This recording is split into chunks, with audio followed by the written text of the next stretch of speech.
game wasn't won by the man who made that touchdown. It was won by a team, and every man on the team had a share in winning it. We're playing another kind of a game now, only this one isn't for fun. It's for keeps.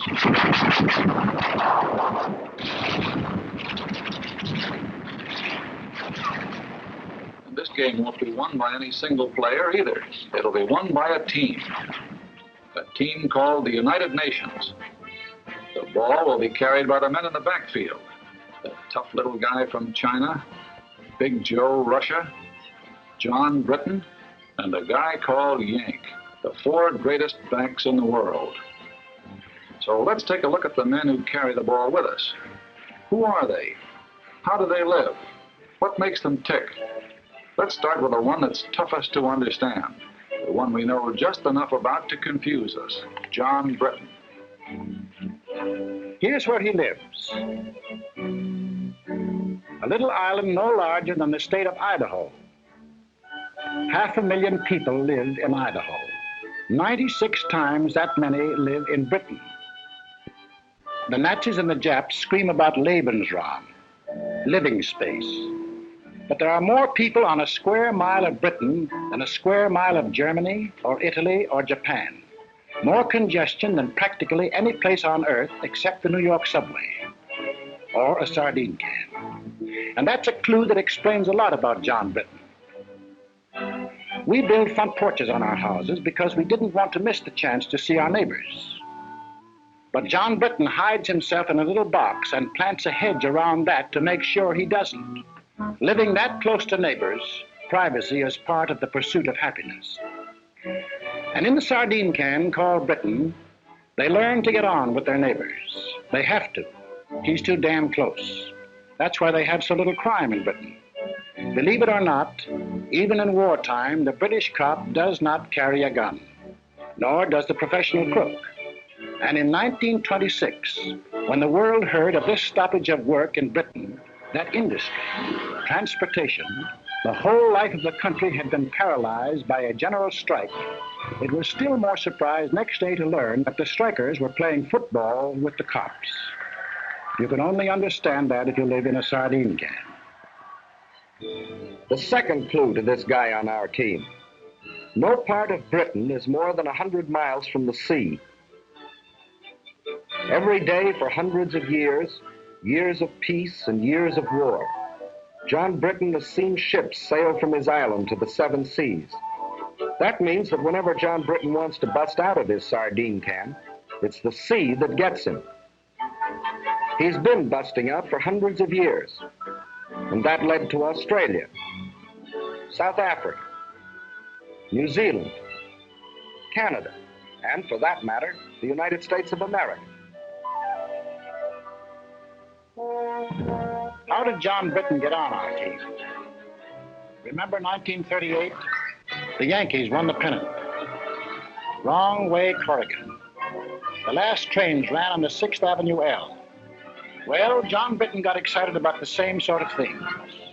The bet he had on the Derby, or, as he would say, the Derby. His job. His kids. Getting his exercise on his day off. Preston North End taking the football cup.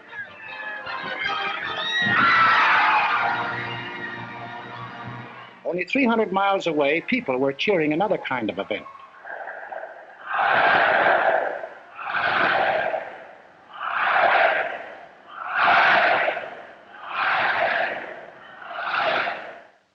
And in London and every other British city and town, they read about what was going on in Europe, and they got sore about it.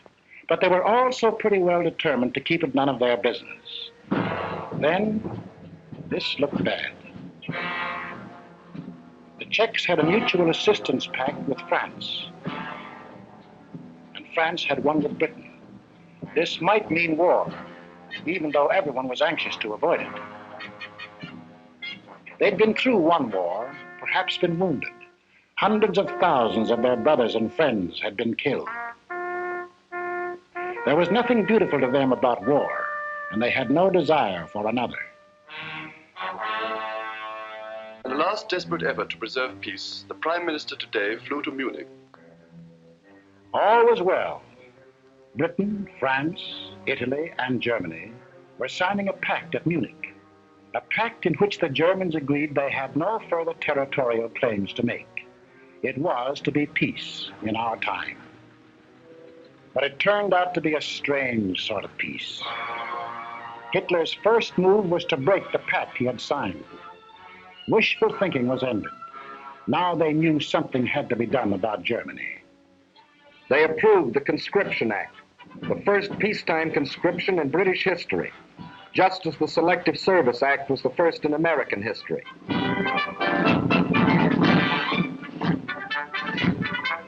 The British had put their cards on the table. They had, in effect, said to Hitler, "That's enough. If you go into Poland, we'll fight." Hitler smiled.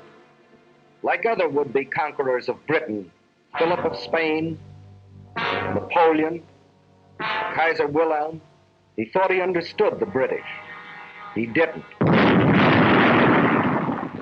The sleeping lion began to wake up. He was a pretty drowsy lion for the first 6 months of the war. He snapped and growled.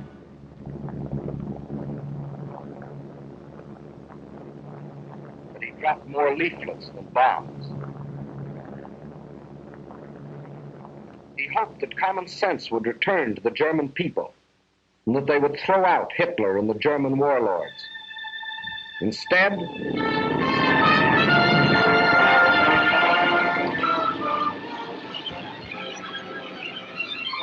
dawn this morning, the German armies, without warning, invaded the neutral countries of Luxembourg, Holland, and Belgium. The King of the Belgians today surrendered his armies of more than 500,000 men. Marshal Pétain, as French chief of state, has asked for an armistice. The issue in France is ended. Britain was alone. Czechoslovakia occupied, Poland defeated, Denmark gone, Norway gone, Holland, Belgium, France gone. Only Britain now. Britain was alone. Hitler considered the war over. Everybody considered the war over except the British. At the 11th hour, the lion was finally aroused. We shall defend our island, whatever the cost may be. We shall fight on beaches, landing grounds, in fields, in streets, and on the hills. We shall never surrender.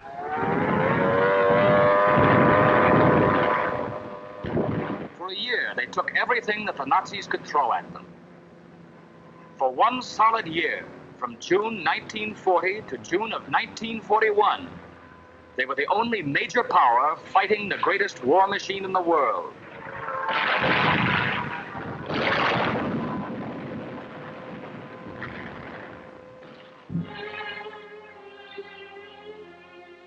They took body blow after body blow, solid punches before they even had their guard up.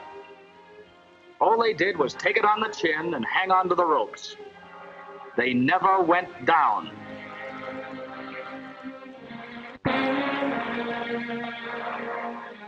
And while they buried their dead, they prepared grimly and defiantly for the day when they could strike back. There were no victories to cheer them on, just defeat after defeat. Some heroic, like the beaches of Dunkirk, or like the hills of Greece, where British soldiers landed to keep their pledge of honor to the Greek people. Landed knowing they were facing overwhelming odds. But some less glorious. Hong Kong and Singapore and Burma. But through all these long months, the British people were thinking and planning and working only for the day when they themselves could take the offensive. And that day came.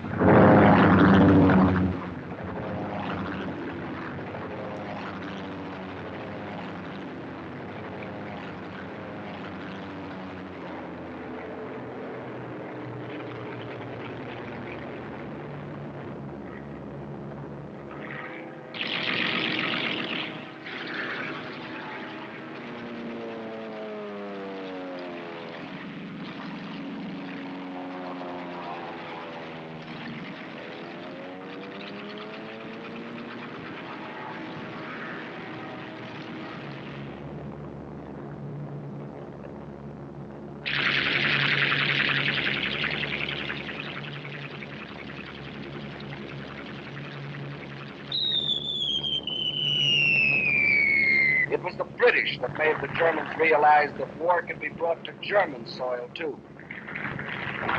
Day after day, night after night.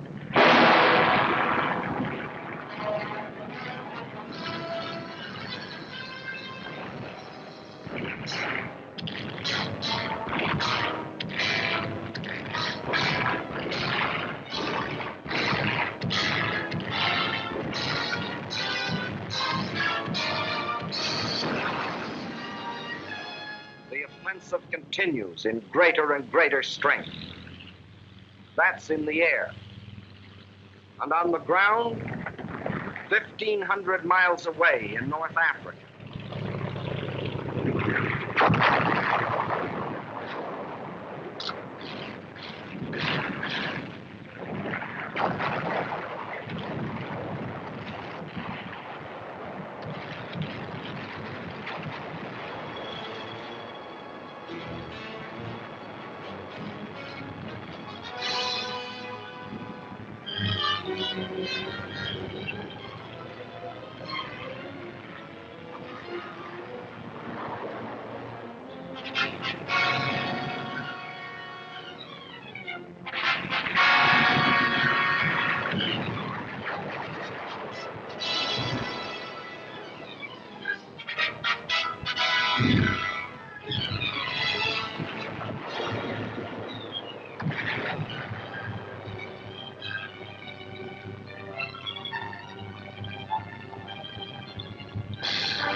$1,700 miles in 122 days.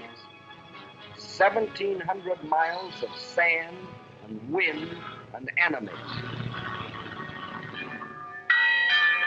Once more, the people of Britain heard their church bells ring.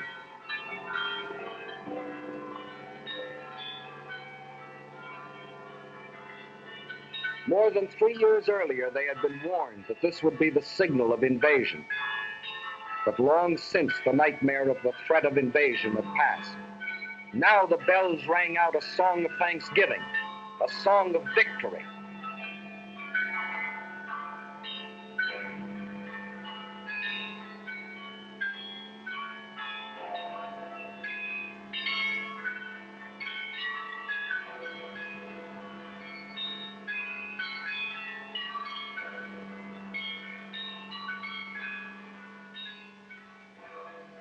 Now there's the plain and simple truth about Britain. But the fellow that calls the signals on the Axis team knows his only chance of winning is to split our team up. So his team plays a game at which they've had a lot of practice. A game which has conquered half a dozen countries for them. A game called divide and conquer. Men like these tell the British we aren't taking the war seriously. They tell the Russians we are letting them down. They tell the British the Russians will sell them out. And they tell us... It is manifestly ridiculous for the warmonger Roosevelt to tell the American people that they have anything in common with the British. On the contrary, they are different in every respect. Well, there are differences, that's true. For instance, we drive on the right side of the road. But in Britain, we go for baseball.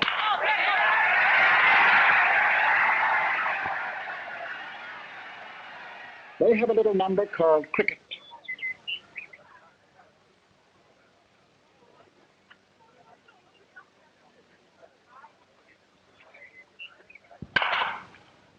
Very well played, sir. And anyone who ever drank coffee over there knows why there'll always be an England. Is your coffee all right, sir?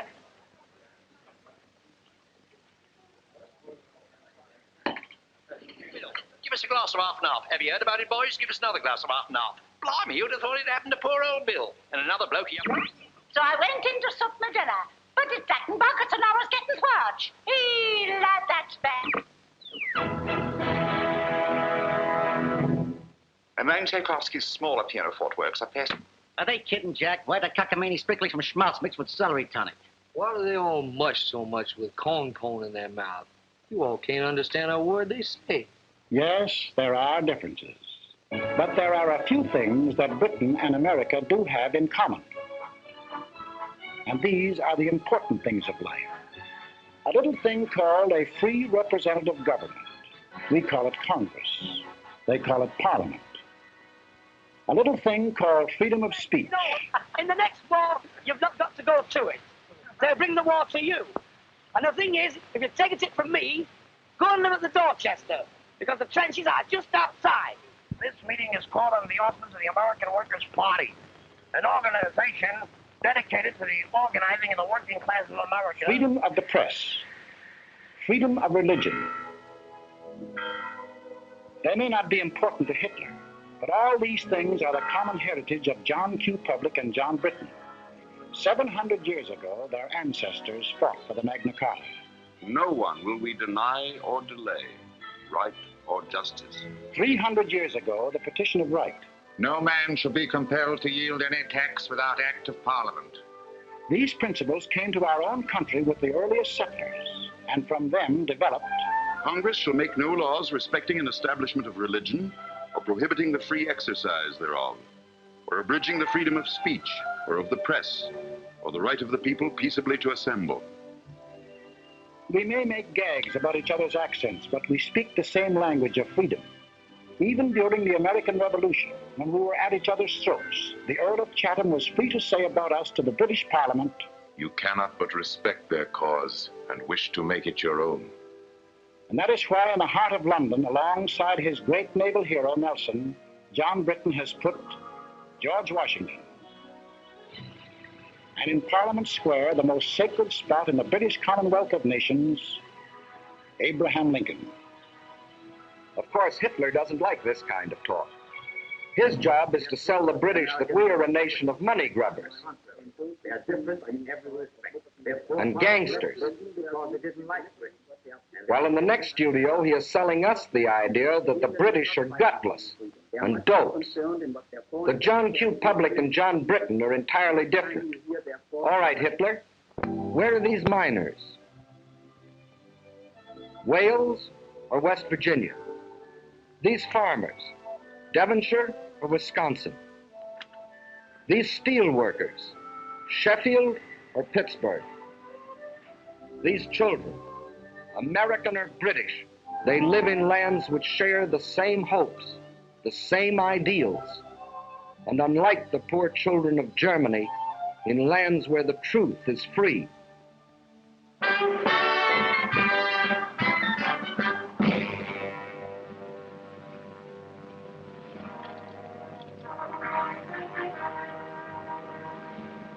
But let's not kid ourselves.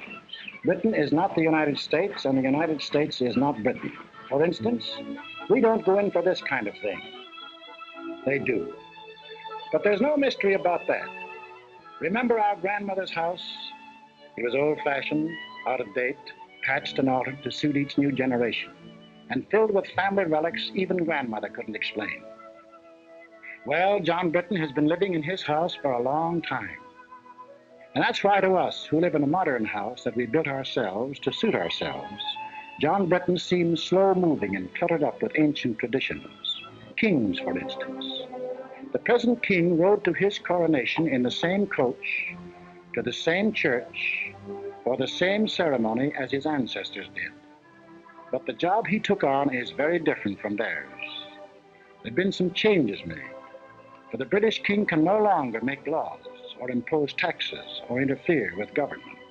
He and his family work as hard as any other citizen, doing the job that the people expect of them. Today, the king is the servant of the people and not its ruler. When an American is arrested and brought to trial, the bailiff calls his case The People versus John Doe. But if such a case were called in Britain, it would be the King versus John Doe. It means the same thing. Today, the British King is the symbol of the people.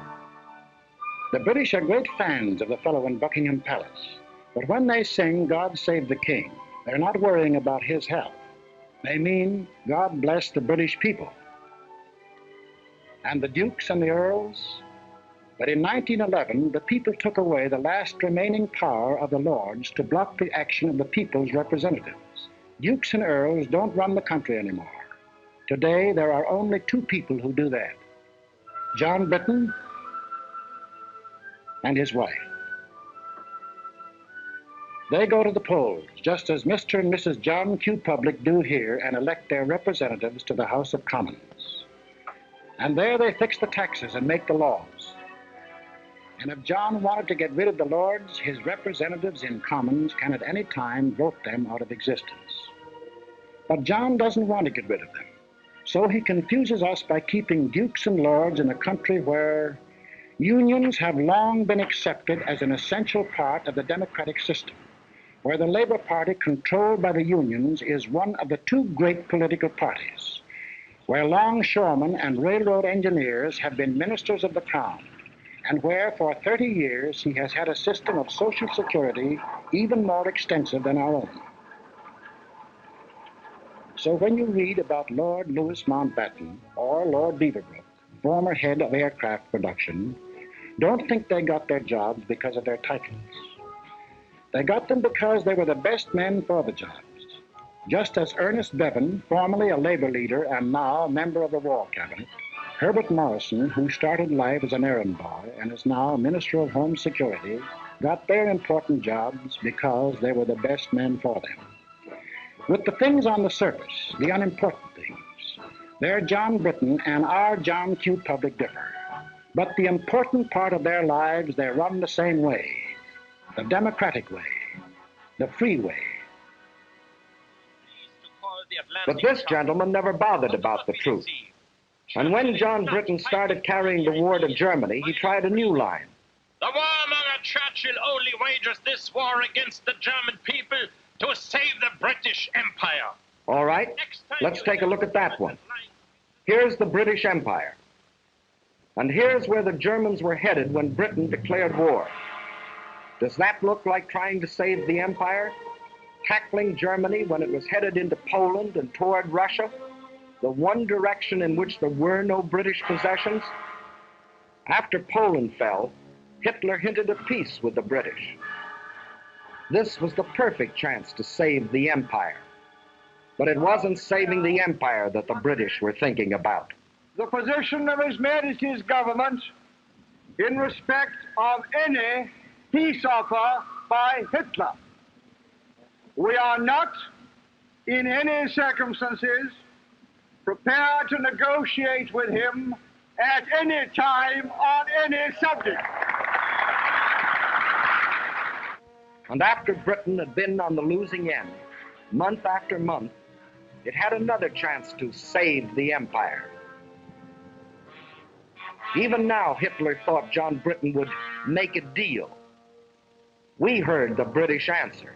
What kind?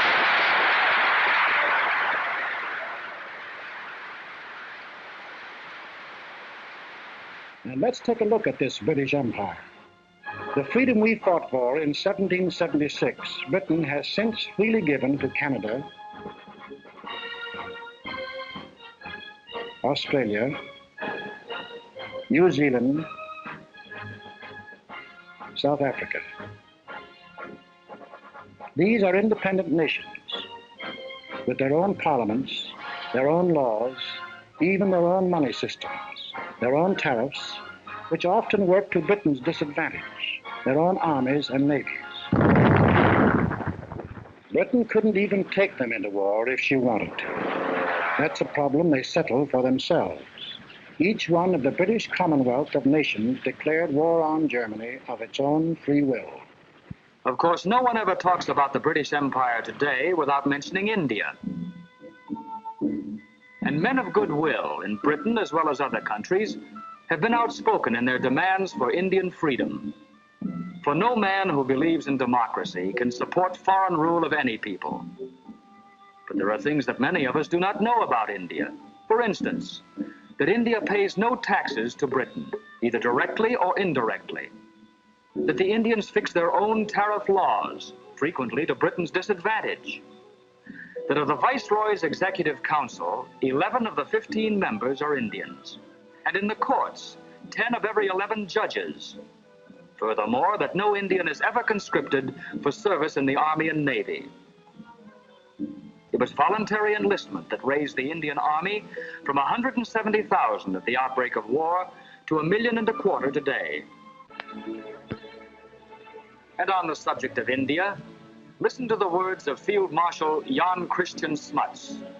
He fought against the British 40 years ago, was defeated in his fight, and still became the leader of one of the British Commonwealths of Nations, Prime Minister of South Africa. India, if she will, can be free in the same way and by the same means as Canada, Australia, and New Zealand are today free sovereign states. Their peoples worked out a constitution for themselves. The same course is open to India, if the peoples of India will agree about the terms of a free constitution. Freedom isn't a thing that can be imposed from without. It can only be created from within. The Indians have a responsibility to reconcile the differences that exist in the vast Indian population, with its 100 different languages, its dozens of different religions. And on March the 11th, 1942, the British government placed itself on record and promised full self-government to India, if India will work out a constitution that will satisfy its people after the war is over. But during this war, military leaders agree Allied troops are needed in India as an effective bloc by the democratic world to keep the Nazis and Japs from uniting. Further, India provides the bases for United Nations bombers to get at the Japs in Burma. In other parts of the empire, too, democracy stands on guard. If it wasn't for the British at Gibraltar, Malta, Cyprus, Suez, Alexandria, and they're hanging on to them regardless of the cost, and their drive across Libya to Tripoli, there would have been no American landing in North Africa.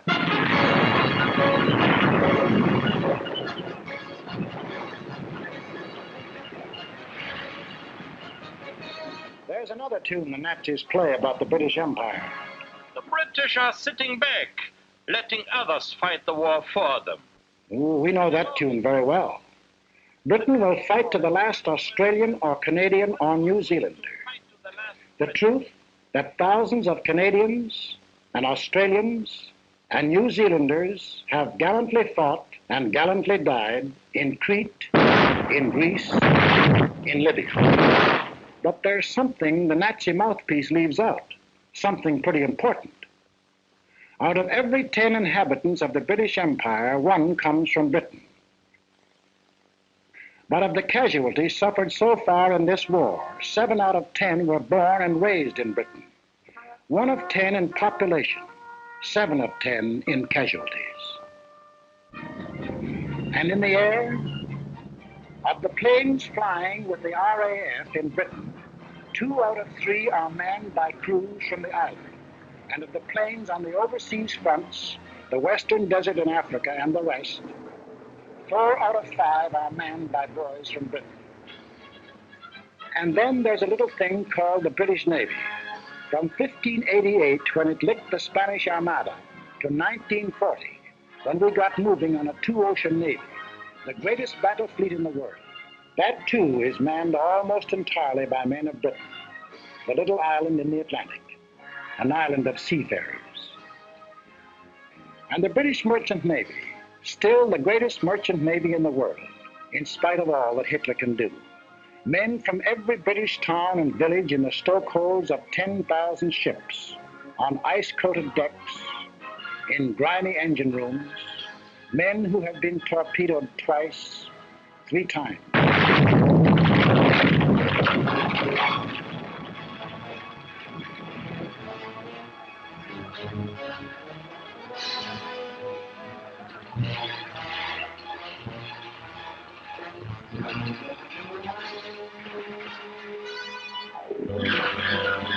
There's one English sailor who's been torpedoed 6 times and still signed on again.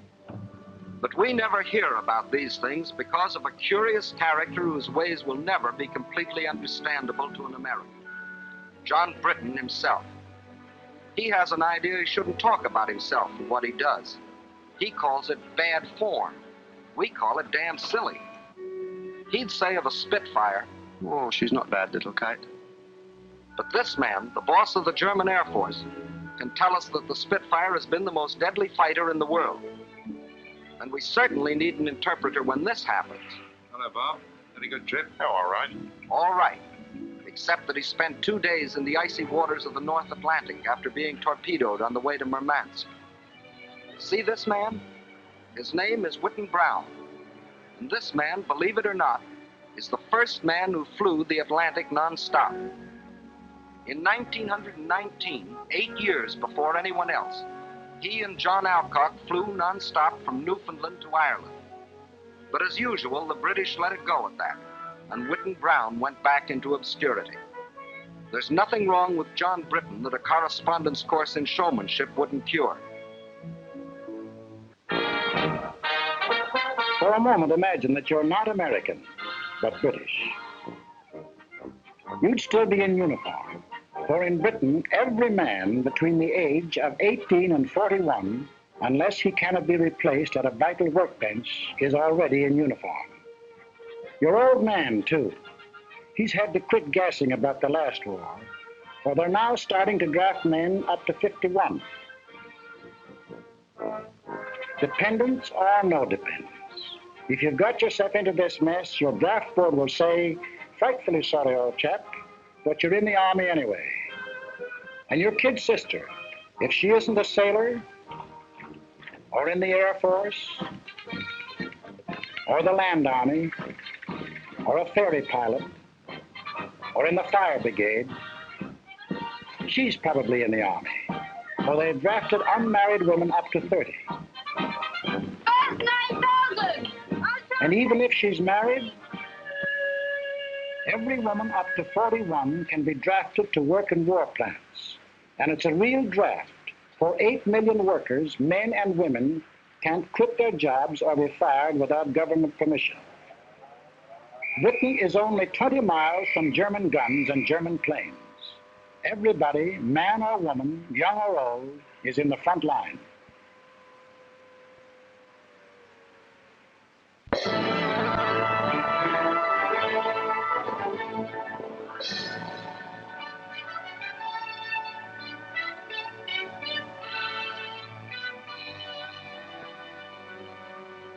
Maybe this isn't your idea of Britain. The ads were different, and you wondered whether they still made bows and arrows at the village forge. The ads kept quiet about industry, just as this one leaves out the aircraft plants and the oil fields. Well, they have the rich green fields you've read about, the quiet country lanes, but they also have the steel mills of Sheffield, the Pittsburgh of Britain. They have the picturesque little villages, the gently flowing streams, the lovely old castles. But they also have the shipyards of the River Clyde, not as modern as Henry Kaiser's, but still one of the greatest in the world. They have the old cathedrals, deathless reminders of a rich tradition. But they also have the great industrial cities of Birmingham, Glasgow, Manchester, Leeds. They seldom, if ever, saw an American tourist, but they made Britain, even in peacetime, one of the greatest industrial powers in the world. And in wartime, even as late as July 1942, this little island, no larger than the state of Idaho, was making more war goods than we were. Maybe you thought John Britton sat there and waited for us to send him planes and guns and tanks. Well, he's deeply grateful for what our Lend-Lease did for him. It saved his skin when he was in a tough spot. But today, Lend-Lease works in more ways than one. For today, John Britton himself furnishes planes and guns and tanks through the same Lend-Lease to us, to Russia, and his other allies all over the world. In Britain alone, our forces have received, free from the British, 1.5 million tons of food, clothing, and munitions, and 2.5 million tons of other materials. There's another thing you ought to know about Britain. If your unit gets sent there, you probably won't be invited out for supper or for a drink. That's not because the British don't want to entertain you. They haven't anything to entertain you with. Britain is mobilized for war, total war, and that means an end to civilian supplies. If you were a Britisher, you wouldn't expect your girl to use lipstick. There isn't any, except what we bring over as bait. She wouldn't be smartly dressed, for clothes are rationed, severely rationed. It's very unlikely she wears stockings, for if she bought a pair of stockings a month, that would be all the clothes of any kind she could buy. That's some rationing.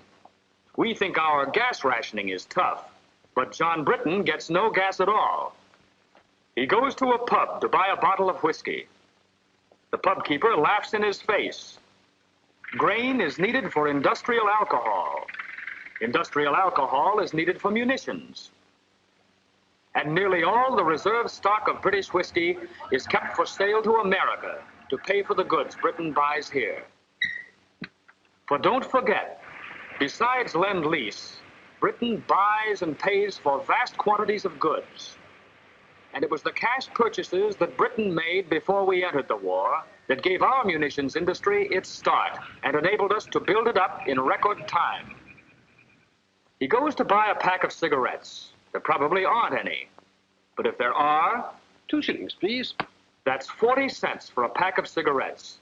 12 cents represent the cost of the cigarettes. The other 28, the tax paid to the government. For Britain is going all out in taxation. Nobody is making any money out of this war. Industry is paying. Excess profits tax is 100%. Labor is paying. The man who earns $33 a week pays 29% income tax. And the rich man, if there are any of them left, pays an income tax of no less than 97.5%. And then there's the little matter of food. There are not many fat men in England nowadays. But John Britain isn't kicking. He knows 1 egg a week is helping him to win the war. The British rations are the rations of a free people. They could get food as they did in peacetime from Canada, Australia. But that would take ships. And the British prefer to use the ships for supplies to Russia, planes from America, troops to the Mediterranean. To win the war, every Britisher is on short rations and has been on short rations for 2 years. Everybody except the children. They get 4 times the eggs that grown-ups do. They get all the oranges that arrive in Britain, and practically all of the extra milk. For John Britain is thinking of after the war, of the new world that his children and ours will inherit. A world where there will not only be freedom of speech and freedom of worship, but also freedom from want and freedom from fear. It is not given to us to peer into the mysteries of the future. Still I avow my hope and faith, sure and inviolate, that in the days to come, the British and American peoples will, for their own safety and for the good of all, work together in majesty, in justice, and in peace. This is what the British are fighting for. They are an old people, a stubborn people, and sometimes they have moved slowly. But in 3 years of blood and sweat and tears, John Britain has found his soul.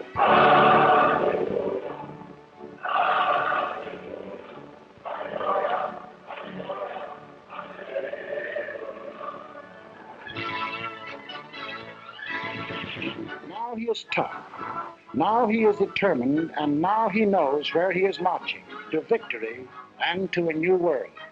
He's a good man to have on our team.